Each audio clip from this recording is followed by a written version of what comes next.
നമസ്കാരം. ആയുർ ജ്യോതിഷിന്റെ പുതിയൊരു അധ്യായത്തിലേക്ക് എല്ലാവർക്കും ഹൃദ്യമായ സ്വാഗതം. ഇന്നത്തെ വീഡിയോയിൽ 2026 ഏപ്രിൽ 11 വരെ ശനി മൗഢ്യഗതി പ്രാപിക്കുന്നതിന്റെ ഫലമായി കർക്കിടക കൂറുകാർക്ക് ജീവിതത്തിൽ എന്തെല്ലാം മാറ്റങ്ങളാണ് ഉണ്ടാകുന്നത് എന്നാണ് പരിശോധിക്കാൻ പോകുന്നത്. നിങ്ങളുടെ ജാതകത്തിൽ ശനി ദോഷപ്രദമായാണ് നിൽക്കുന്നത് എങ്കിൽ ഏപ്രിൽ 11 വരെയുള്ള കാലഘട്ടം ആ ദോഷഫലങ്ങളുടെ കാഠിന്യം കുറയുന്നതിനും എന്നാൽ ശനി അനുകൂലസ്ഥനായ ദുരിതങ്ങളും കടങ്ങളും നീങ്ങുന്നതിനായി വഴിപാടുകളും പ്രാർത്ഥനയും എല്ലാം ചെയ്തിട്ടും മാനസികമായും സാമ്പത്തികമായും ഉയർച്ച ലഭിക്കുന്നില്ല എങ്കിൽ നിങ്ങൾ മനസ്സിലാക്കേണ്ടത് നിങ്ങൾ നിങ്ങളുടെ ഗ്രഹനില പ്രകാരമുള്ള ധനദേവതയെയല്ല പ്രാർത്ഥിക്കുന്നത് എന്നതാണ്. പ്രസ്തുത വിവരങ്ങളെല്ലാം അടങ്ങിയ നിങ്ങൾക്ക് ജീവിതകാലം മുഴുവൻ സൂക്ഷിച്ചു വെക്കേണ്ടതായ സമ്പൂർണ്ണ ജാതകത്തിന്റെ PDF വെറും 100 രൂപയ്ക്ക് ആവശ്യമുള്ളവർ സ്ക്രീനിൽ കാണുന്ന നമ്പറിലേക്ക് വാട്സപ്പ് ചെയ്യാൻ മറക്കരുത്. ഇനി ശനിയുടെ മൗഢ്യഫലങ്ങൾ നോക്കാം. അതിലാദ്യമായി കർക്കിടക രാശിക്കൂറുകാർ. പുണർദത്തിന്റെ 4ാം പാദത്തിൽ ജനിച്ചവർ, പൂയം, ആയില്യം എന്നീ നക്ഷത്രത്തിൽ ജനിച്ചവർ. കർക്കിടകക്കൂറുകാർക്ക് നിലവിൽ 9ാം ഭാവത്തിലാണ് ശനി സഞ്ചരിക്കുന്നത്. അതിനാൽ തന്നെ ശനി മൗഢ്യം പ്രാപിക്കുന്നതിന് മുൻപ് പല രീതിയിൽപ്പെട്ട ഭാഗ്യദോഷങ്ങൾ അനുഭവിക്കേണ്ടതായ സ്ഥിതി ഇവർക്ക് അനുഭവത്തിൽ വന്നിട്ടുണ്ടാകും. കൂടാതെ പിതാവിന്റെ ആരോഗ്യസ്ഥിതി മോശമാകുന്നതിനും അത് നിമിത്തം വളരെ ധനനഷ്ടം ഉണ്ടാകുന്നതിനുമെല്ലാം ഇടയായിട്ടുണ്ടാകും. കൂടാതെ സഹോദരങ്ങളുടെ ഭാഗത്തു നിന്നും യാതൊരുവിധ സഹകരണമില്ലാത്ത സ്ഥിതിയും തന്റെ വരുമാന മാർഗങ്ങളെല്ലാം നിലച്ചു പോകുന്ന സ്ഥിതിയും ഇവർ അനുഭവിച്ചിട്ടുണ്ടാകും. എന്നാൽ ഇത്തരത്തിൽ ദോഷപ്രദമായി നിൽക്കുന്ന ശനി മൗഢ്യം പ്രാപിക്കുന്നത് ഇവർക്ക് മേൽപ്പറഞ്ഞ ദോഷങ്ങളിൽ നിന്നെല്ലാം മോചനം ലഭിക്കാൻ ഇടയാക്കും. 7ാം ഭാവാധിപത്യം വഹിച്ച ശനി 9ാം ഭാവത്തിൽ മൗഢ്യം പ്രാപിച്ചു നിൽക്കുന്നതിനാൽ ഇവർക്ക് ഭാര്യ നിമിത്തം വരുമാനമുണ്ടാകുന്നതിനോ ഭാര്യ സ്വത്ത് ലഭിക്കുന്നതിനോ ഇടയാകും. അതിനാൽ ഈ സമയത്ത് ജോലിക്ക് പോകാൻ താല്പര്യമുള്ള കർക്കിടകക്കൂറുകാരുടെ ഭാര്യമാർ നല്ല രീതിയിൽ ശ്രമിച്ചു കഴിഞ്ഞാൽ മികച്ച ജോലി ലഭിക്കുന്നതിന് ഇടയാകും. അപ്രതീക്ഷിതമായ പ്രശ്നങ്ങളിലോ ദുരിതത്തിലോ അവരുടെ മാനസിക പിന്തുണ പ്രശ്ന പരിഹാരത്തിന് വളരെയധികം സഹായിക്കുകയും ചെയ്യും. കർക്കിടകക്കൂറിൽപ്പെട്ട പൂയം നക്ഷത്രക്കാർക്ക് ശനി ഭാഗ്യസ്ഥാനത്ത് നിൽക്കുന്നത് പൊതുവെ നല്ലതാണെങ്കിലും ശനിയുടെ സ്വാഭാവികമായ മന്ദത കാര്യങ്ങൾ വൈകിക്കാൻ കാരണമാകാറുണ്ട്. എന്നാൽ ശനി മൗഢ്യമാകുന്നതോടെ തടസ്സപ്പെട്ട് കിടന്ന പല കാര്യങ്ങളും വേഗത്തിൽ നടന്നു തുടങ്ങുകയും ചെയ്യും. അതുകൊണ്ട് തന്നെ ചെയ്യണം എന്ന് പല കാലങ്ങളായി ആഗ്രഹിച്ച കാര്യങ്ങൾ ഏപ്രിൽ 11 ചെയ്തു തുടക്കമിടാൻ വളരെ അനുയോജ്യമാണ്. പൂയം നക്ഷത്രക്കാർ കഠിനാധ്വാനികളാണ്. ശനി മൗഢ്യത്തിലാകുന്നതോടെ നിങ്ങളുടെ അധ്വാനത്തിന് അർഹമായ അംഗീകാരം ലഭിച്ചു തുടങ്ങും. ഇതിനോടൊപ്പം ഒരുപക്ഷെ അപ്രതീക്ഷിതമായി ധനലാഭം ഉണ്ടാകാം. ദീർഘകാലമായി മുടങ്ങിക്കിടന്ന വരുമാന സ്രോതസ്സുകളിൽ നിന്നും അപ്രതീക്ഷിതമായി വീണ്ടും വരുമാനം ലഭിക്കാൻ ഇടയായി തുടങ്ങും. പൂയം നക്ഷത്രക്കാർക്ക് പിതാവുമായുള്ള ബന്ധം കൂടുതൽ ദൃഢമാകും. അദ്ദേഹത്തിൽ നിന്ന് സാമ്പത്തികമായോ അല്ലാതെയോ ഉള്ള സഹായങ്ങൾ ലഭിക്കും. മുതിർന്നവരുടെ അനുഗ്രഹത്തോടെ പുതിയ കാര്യങ്ങൾ ചെയ്യാൻ ഇടവരികയും കുടുംബത്തിൽ സമാധാനവും സന്തോഷവും നിലനിൽക്കുകയും ചെയ്യും.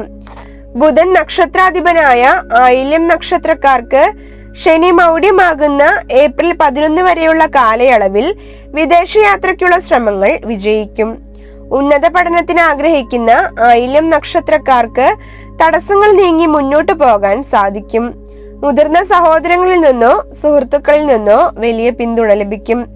മാത്രമല്ല അപ്രതീക്ഷിതമായ സ്രോതസ്സുകളിൽ നിന്ന് പണം വന്നു ചേരാനും സാധ്യതയുണ്ട്. ശനി മൗഢ്യത്തിലാകുന്ന ഈ സമയത്ത് ആയില്യം നക്ഷത്രക്കാർക്ക് ജോലിയിൽ ഉത്തരവാദിത്തങ്ങൾ വർദ്ധിക്കുമെങ്കിലും അത് വിജയകരമായി പൂർത്തിയാക്കാൻ സാധിക്കും. ബിസിനസ്സിൽ ഏർപ്പെട്ടിരിക്കുന്നവർക്ക് പുതിയ വിപണികൾ കണ്ടെത്താനും മറ്റും ഈ സമയം സാധിക്കും. ആശയപരമായി പ്രവർത്തിക്കുന്നവർക്ക്, അതായത് എഴുത്തുകാർ, അധ്യാപകർ, IT ജീവനക്കാർ, രാഷ്ട്രീയക്കാർ എന്നിവർക്ക് ഈ സമയം വളരെ മികച്ചതാണ്. പൊതുവെ കർക്കിടകക്കൂറുകാർക്ക് 9ാം ഭാവത്തിലെ ശനി ഭാഗ്യ അനുഭവങ്ങൾക്ക് അല്പം കാലതാമസം നൽകാറുണ്ട്. എന്നാൽ ശനി മൗഢ്യമാകുന്നതോടെ ഭാഗ്യ തടസ്സങ്ങൾ നീങ്ങും. തടസ്സപ്പെട്ട് കിടന്ന പല കാര്യങ്ങളും ഏപ്രിൽ 11 വരെ വേഗത്തിൽ നടക്കാൻ ഈ സമയം സഹായിക്കും. 9ാം ഭാവം പിതാവിനെ സൂചിപ്പിക്കുന്നു. ശനി മൗഢ്യത്തിലാകുന്നതോടെ പിതാവുമായി ഉണ്ടായിരുന്ന അഭിപ്രായ വ്യത്യാസങ്ങൾ മാറാൻ ഇടയാകും. പിതൃസ്വത്ത് സംബന്ധമായ തർക്കങ്ങളിൽ അനുകൂലമായ തീരുമാനങ്ങൾ ഉണ്ടായേക്കാം.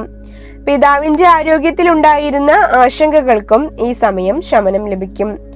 തീർത്ഥയാത്രകൾക്കോ വിദേശയാത്രകൾക്കോ പ്ലാൻ ചെയ്യുന്ന കർക്കിടക കൂറുകാർക്ക് ഈ മൗഢ്യകാലം അനുകൂലമാണ്. വിസ സംബന്ധമായ തടസ്സങ്ങൾ നീങ്ങാനും വിദേശത്ത് ജോലി ചെയ്യുന്നവർക്ക് അവിടെ സ്ഥിരതാമസത്തിനുള്ള അവസരങ്ങൾ ലഭിക്കാനും ഈ സമയം സഹായിക്കും. ആത്മീയ കാര്യങ്ങളിൽ കൂടുതൽ താല്പര്യം പ്രകടിപ്പിക്കും. ശനി 9 നിന്ന് 11, 3, 6 എന്നീ ഭാവങ്ങളിലേക്ക് ദൃഷ്ടി പതിപ്പിക്കുന്നു. മൗഢ്യം കാരണം ഈ ദൃഷ്ടികൾക്ക് ശക്തി കുറയുന്നത് ചില ഗുണാനുഭവങ്ങൾ ഇവർക്ക് നൽകും. 11ാം ഭാവം ലാഭസ്ഥാനമായതിനാൽ അപ്രതീക്ഷിതമായ ധനലാഭം ഉണ്ടാകാം. വിദേശത്തുള്ള സുഹൃത്തുക്കളിൽ നിന്നോ സഹോദരങ്ങളിൽ നിന്നോ ചില സഹായങ്ങൾ ലഭിക്കാൻ ഈ സമയത്ത് സാധ്യതയുണ്ട്. ശനി ഇവരുടെ 3ാം ഭാവത്തിലേക്ക് ദൃഷ്ടി ചെയ്യുന്നതിനാൽ ഇവരുടെ ആത്മവിശ്വാസം വർദ്ധിക്കും. തന്റെ ശത്രുക്കളെ ശാരീരികമായി നേരിടണമെന്ന ചിന്ത വർദ്ധിക്കും. ഇതോടൊപ്പം വിയോജിപ്പിലായിരുന്ന സഹോദരങ്ങളുമായുള്ള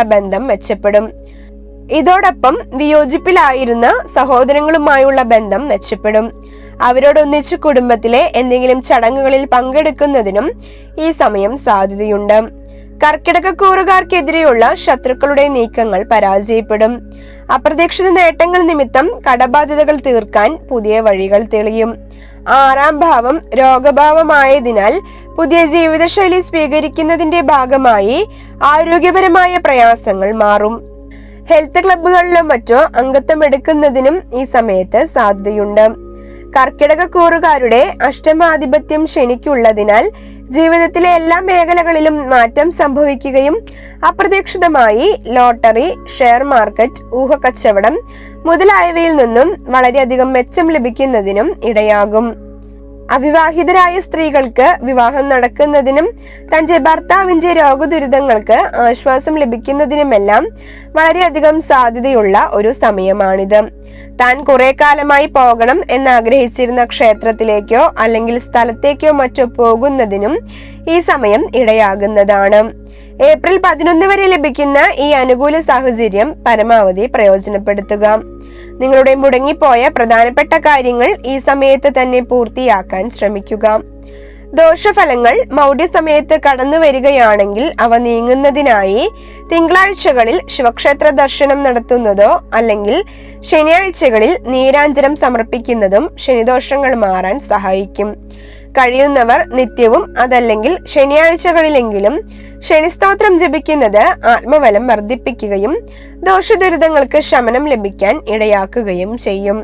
നിങ്ങളൊരു ശനി ഭക്തനാണെങ്കിൽ ഓം ശം ശനീശ്വരായ നമ എന്ന് കമന്റ് ചെയ്യാൻ മറക്കരുത്. നിങ്ങൾക്ക് എൻ്റെ വീഡിയോ ഇഷ്ടമായാൽ വീഡിയോ ഒന്ന് ലൈക്ക് ചെയ്ത് ചാനൽ സബ്സ്ക്രൈബ് ചെയ്യാനും ബെൽ നോട്ടിഫിക്കേഷൻ ഓൺ ആക്കി ഇടാനും മറക്കരുത്.